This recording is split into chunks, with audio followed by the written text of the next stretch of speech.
Hello friends, तर एवढ्या थंडीमध्ये रात्रीच्या 8:30 वाजता फॅशनच्या चक्करमध्ये स्कार्फ किंवा टोपी न घेता नाकाला येणाऱ्या पाण्यासह आम्ही निघालो आहोत मार्केटला. कारण एमर्जन्सीच एवढी आणीबाणीची होती. तर चला तुम्हाला दाखवते काय एमर्जन्सी होती. तर आता आम्ही पोहोचलेलो आहोत गिफ्ट शॉपीमध्ये.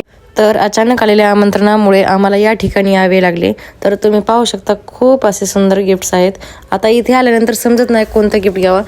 तर पाहता पाहता माझी नजर याच्यावर गेली. हे पण खूप छान वाटत होतं, पण म्हटलं चला अजून पाहूया याच्यापेक्षा थोडं बेटर भेटते का. ये क्या है? हे कॅप्टन अमेरिका नाही आहे ये.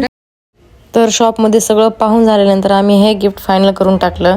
तर यातमध्ये बटन दाबल्यानंतर लाईट लागत होते आणि ते गोल गोल फिरत होतं, त्यामुळे ते जास्तच अट्रॅक्टिव्ह दिसत होतं. मग नंतर आम्ही वरती गेलो आणि त्याचं बिलिंग वगैरे केलं.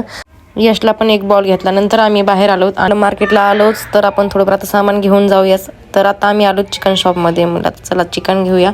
मग ते गेले चिकन आणायला. मी आणि यश बाहेरच थांबतो, कारण यशला आत घेऊन गेले की यश बरोबर उलटी करतो. नंतर ते चिकन घेऊन आले. थोडा भाजीपाला आणि किराणा सामानही घ्यायचं होतं. नंतर आम्ही आलो किराणा स्टोअरमध्ये.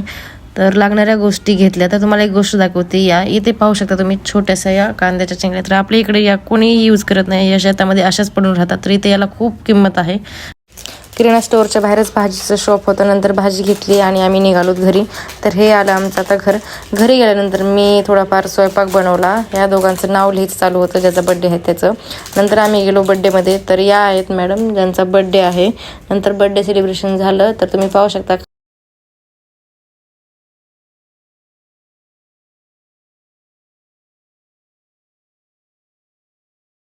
तर हे सारे आयटम मॅडमने घरी बनवलेले होते. हे खाल्ल्यानंतर तर आता जेवणाची इच्छा राहिलेली आहे. तर घरी बनवलेलं जेवण हे उद्याच्या नाश्त्यामध्ये खाल्ले जाईल. तर भेटूया पुढच्या ब्लॉगमध्ये. Okay, bye.